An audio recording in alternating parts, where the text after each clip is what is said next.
As will be apparent, since Maddie's recovery, I've started to drink and smoke again. Normally only a beer on a Friday night in Jakarta. To Maddie and the girls' frustration, this inevitably means Chez Frank. Not only do I feel a strong connection to it, but it's walkable, and with the advent of ride-hailing, getting a taxi or a car on a Friday night can now be difficult. Like everything digital, that was meant to make our lives easy. The disruption to existing services means that they are now more difficult to access and more expensive. Although a recent visit to Jogja reminded us of the golden days of ride-hailing, where they were cheap, quick and plentiful. Moreover, with so few Westerners now in Jakarta, I really haven't found anywhere to feel more at home than Chez Frank. I'd like to find an alternative. I do know of some nice places, but none worth the hassle of trying to get to them. And if Los Angeles set the pattern for an autocentric city, Jakarta feels like its finale. Both cities have struggled mightily over the last quarter century to realise skeletal light rail lines that, when finally completed, will be outdated, undersized and geographically inefficient. Joe Day in places. One Friday night, the manager of Chez Frank told me that the celebrity owner, Mira Mutiara, had died. As I pondered this, Frank's ghost visited me once more and explained that he wanted me to pay my respects to his wife. So the next day, I took a taxi to the Rumah Duka, Chapel of Rest, much to the surprise of the Indonesians, mostly of Manadoese origin where Mira was from, also paying their respect, albeit that Mira Mutiara was a very well-loved celebrity. When paying my respect on such occasions, I often encounter the paranormal.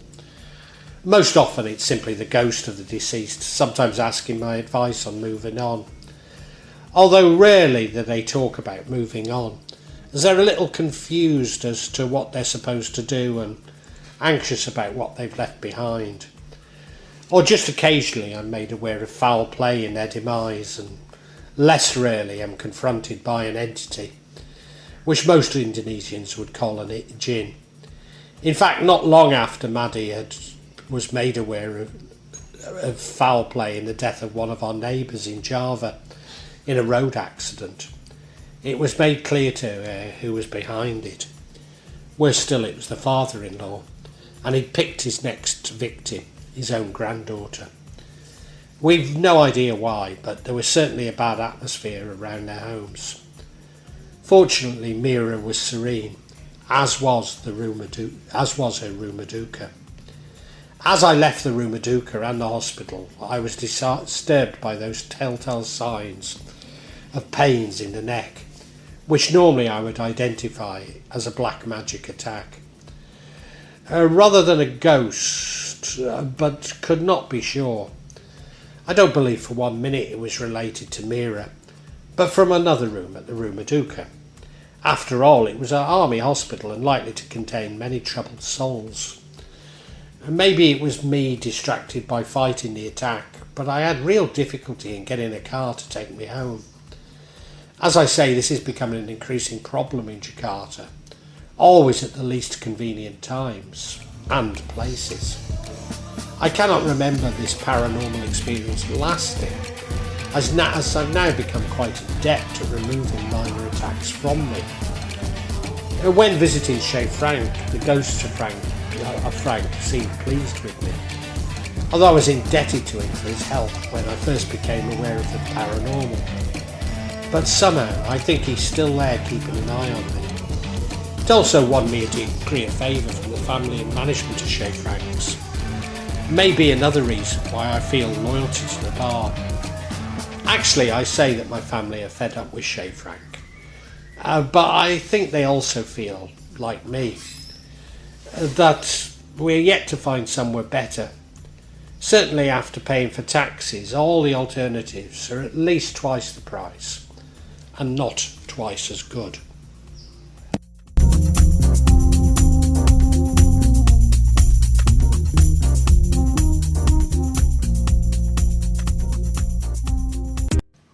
When we first became aware of black magic being used against us, we immediately suspected Paerte and his wife, our neighbours in Jakarta. A part of our initial suspicion was that our dreams and symptoms suggested our attacks originated to the southeast of us, although his home was actually to the northeast of ours. But we knew that in Java, also to the southeast, that he and his family were involved in black magic. Although he was from Pirakoto, nowhere near Gunung Kidul, it was, however, close to Banyumas, where Budi and her departed husband Mas Kanchara lived. Indeed, to this day, I suspect foul play in the death of Mas Kanchara, whom, after all, was only my age. But it was the husband of Maddie's younger sister in Cilacap who knew of Paerte's reputation. We also believe that Paerte practiced Gelawang Tapa, which involved burying himself in a graveyard for 24 hours. Or did we? As this suspicion came from Bude's new husband, Mas Pradipta, whom had had an unofficial marriage known as a Nikasiri with Paerte's sister. All of these thoughts seemed to come together when I heard Ibu Erte at the top of our gang calling, who I presumed to be a Dukan, and mentioning Made's name. But what really fueled our suspicion and fear was Paerte repeatedly sitting outside our house, often for 24 hours, seemingly cursing us. Certainly what he was doing involved something mystical or magical practice, and it was not benevolent towards us. It felt like our kampung was under a cloud centred on Paerte. Clearly he was abusing his role as kampung head, Erte. We had caught him out many times, fraudulently taking money from us, including a somewhat ill-conceived and executed plan to prevent our marriage. Ill-conceived, but very costly for me to resolve. He was thus known as Babi Nyepet, a spell involving a pig which is used to take money off others. But everyone seemed to be frightened of him. When he and Ibu Erte moved to another district of South Jakarta, we all believed that that would be it. But he nevertheless turned up when his re-election was being taken, and I believe out of fear he was re-elected. Nevertheless, he could not stand again and is no longer the Erte, and rarely seen. Although he did appear in the masjid a few days after writing this. Nevertheless, the cloud feels like it is lifted. Whatever, I am certainly not fearful of him anymore, even feel a degree of power over him. When we searched for a solution to our problems along the breadth of Java, almost every Duke and Ustad we visited were clear that our problems were not of Javanese origin, that is, not from the southeast, despite our instincts suggesting that they were. Almost universally, the finger was pointed at Chinese magic. Ibu Erte was Batawi, and her father had been Chinese, so we naturally suspected them. Another reason for the Babi Nyepet name, as it is most associated with Chinese magic. We lived in Ibu Erte's family home, which she and Paerte seemed to believe morally belonged to them. In fact, I even met and spoke with who I presumed to be Ibu Erte's father's ghost, Su Chung, in our home, who seemed to confirm our analysis. This is an aspect of Indonesian morality that I will never come to terms with. Indeed, I'm sure that those who have launched black magic attacks against us feel that we are in some way indebted to them because their magic didn't work. That we are all responsible for all the money they have wasted on Dukan trying to kill us. I guess this is related to Indonesians always blaming others, but I still don't get it. Do you? Certainly our house had a reputation for being haunted, and the kampung's other residents were in awe that we had lasted here so long, as no former resident had lasted beyond a few years.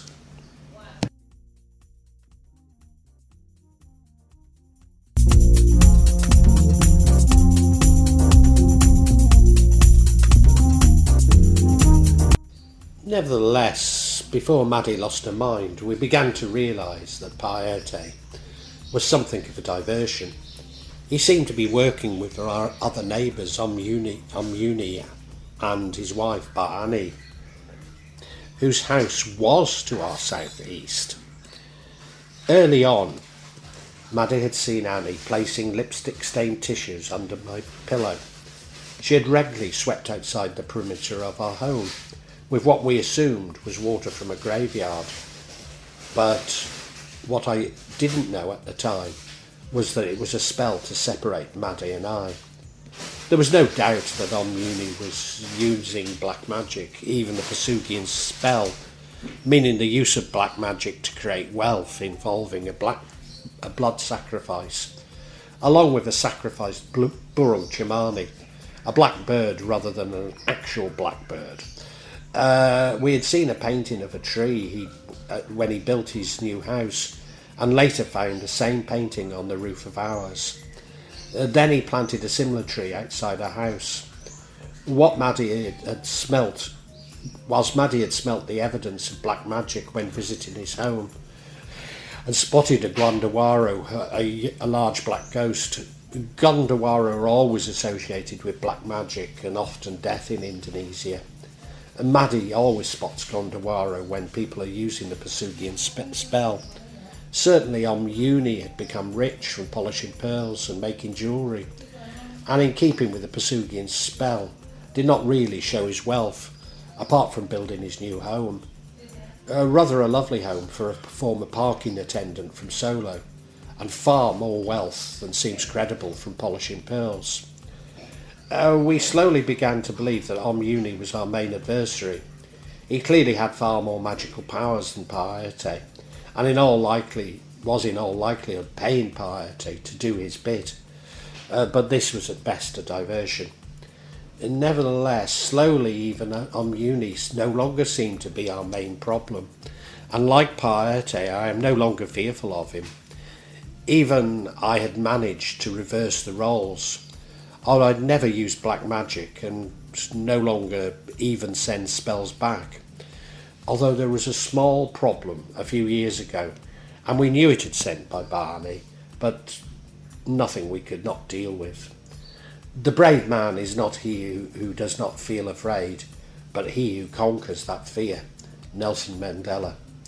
We were also aware that Omuni and Paete had been spreading rumours about us around the kampung, and maybe this was the most damaging issue. As always, some of these rumours were based on facts related to Maddie's past and me being a foreigner, but they quickly became complete fantasies. Many years after our initial problems, another neighbour damaged Titi's motorcycle.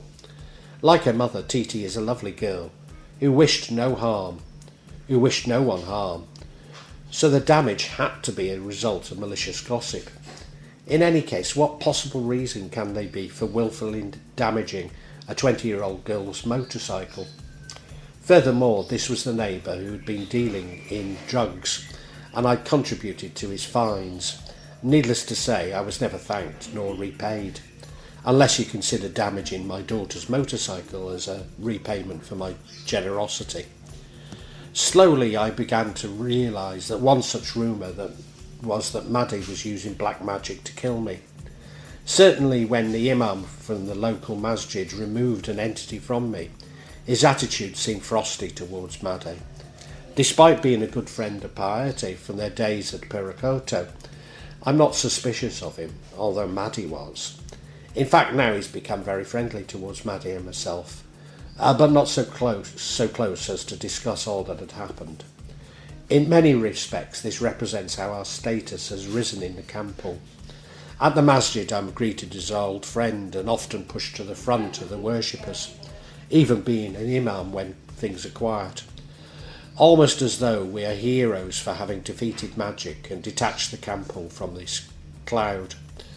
All this has occurred as Jakarta feels considerably less welcoming towards foreigners. But now even neighbours who seemed hostile to us for no apparent reason are friendly. Maddie had always insisted on being generous and kind, even towards those who are unfriendly. Well, maybe this has overcome the rumours about our bad character and caused this change. Or could it be that the neighbours recognise that we stood up to the evil of Omuni and piety? Certainly Omuni and Ba'ani are now rarely seen, as though their attempts to isolate us have returned to them. If you stop being kind, you must swerve often from your path. Very well.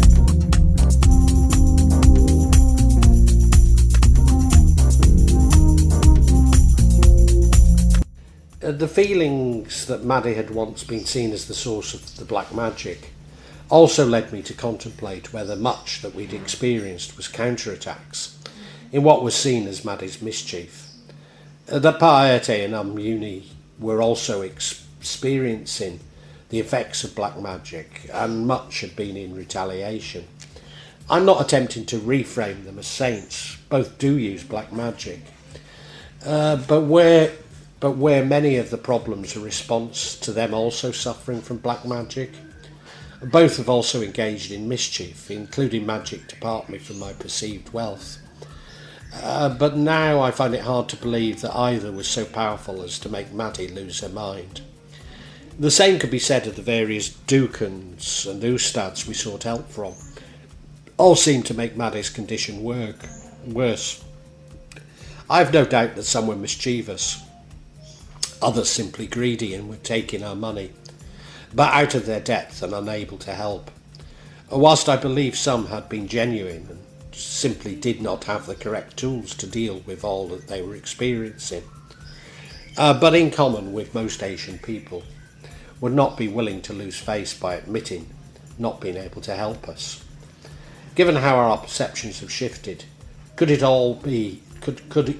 be that all was being created within our own minds? I do not say this flippantly. We've all been very ill, and I really have seen and experienced the most incredible things. Furthermore, almost everything I have written in my previous books has come true, although not always as I thought it would. Indeed, this is what prompted me to write this book. So what I mean is that our consciousness creates our reality and not the obverse. Whenever I have had such thoughts, I attempt to control my thoughts to change my reality. But all too often these are challenged by what seems to be very real experiences. Nevertheless, I've found a light of love and bliss and know to use this to raise my vibrations. In meditation, I'm constantly reminded to use the light and just the light. But until now, cannot simply give up control and leave the rest to Allah, when this is exactly how we raise our vibrations and achieve the outcomes we desire. The layman always means, when he says reality, that he is speaking of something self-evidently known, whereas to me it seems the most important and exceedingly difficult task of our time is to work on the construction of a new idea of reality. Wolfgang Pauli. One element of our environment in Jakarta which is beyond control is that the land at the back of our home, this land had been a large house and gardens belonging to a Betawi man who had sold his farmland, which became our part of the kampung.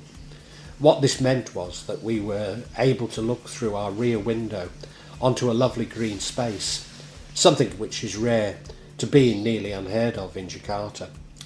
The Betawi sold his land to an unknown Chinese man who began building new homes on the land, appealing to Chinese buyers, judging by the Mediterranean style.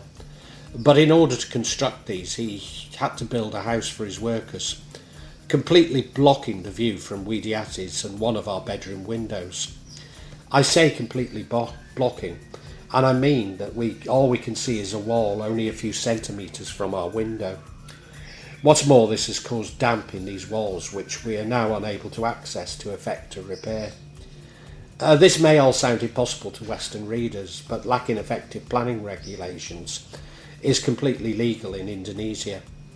For a while, a further building was constructed, blocking our last remaining back window. I cannot describe how pleased I was when this building was removed, providing some natural light once more to our bedroom. Despite being built to appeal to middle-class Chinese buyers, these new homes didn't seem to be selling. Rather like our neighbours in Gunung Kidul, Indonesia now seems to be full of failed projects. Maybe it's because these have been funded by bank loans, but sellers are rarely willing to drop the price to encourage sales. Indeed, all around our kampung are failed businesses, with their buildings slowly rotting away until the buildings become worthless. All these new homes got close to completion. The workmen started burning rubbish in the garden, causing noxious smoke to come across our home most afternoons. Now, whilst this was illegal, but we really cannot do something about it, not least as the Chinese man was clearly somewhat wealthy, and therefore could readily play the rule of law. He then built a wall to prevent the neighbours overlooking his property, quite normal in Jakarta. But when he piled rubbish up against our remaining window, once again blocking our sunlight, it seemed to be vindictive. I was naturally upset, as our home in Jakarta now feels so claustrophobic, so unlike our home in Gunung Kidul, where I can open the French windows to reveal the mountain peak. But Molly, our elderly female cat, was devastated. She would sit outside the window looking at the garden, and especially the chickens which were kept in it. Gated communities with high rolls with middle class are popular with the middle class Chinese in North Jakarta. Was piling our rubbish against our window a cheapskate attempt to create the same? Or could it be that our neighbours were blamed for his lack of sale of houses, believing that we were engaged in magic to prevent their sale?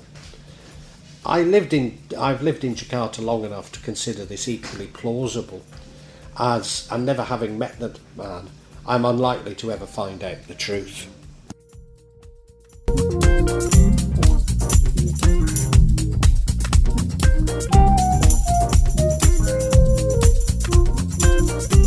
Whilst describing Jakarta, I ought to mention Made's stepson, not that he's ever considered her his mother, and Titi's half-brother.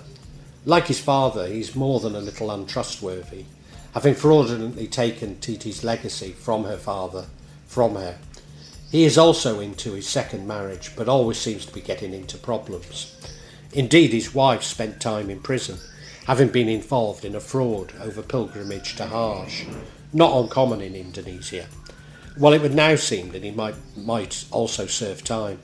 His marriage has fallen apart and he assaulted his wife. This must have been a regular occurrence, as she gathered enough evidence on him to push for charges against him. Far from being a lowlife, he's an engineering graduate from the University of Indonesia, with a good job at Aramco in Saudi Arabia. Yet another example of Indonesia's over-entitled middle class, believing that they can behave with impunity. But there was another twist to come.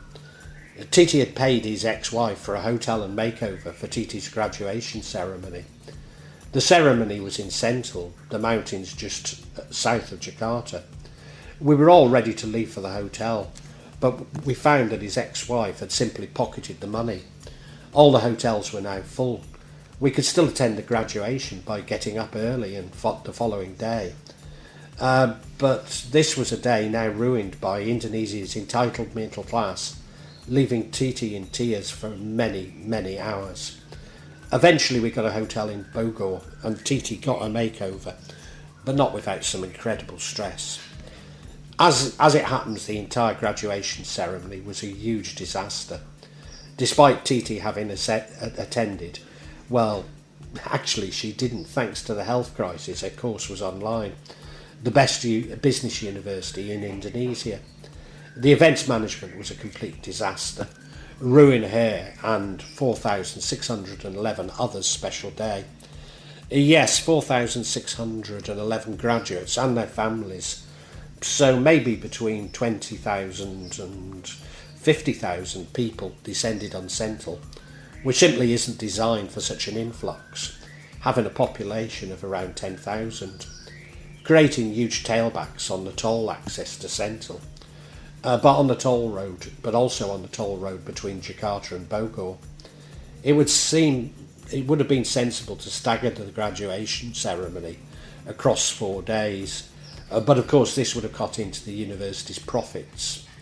rather than the parents and residents of Bogor paying for the university's lack of planning and unwillingness to cut their margins.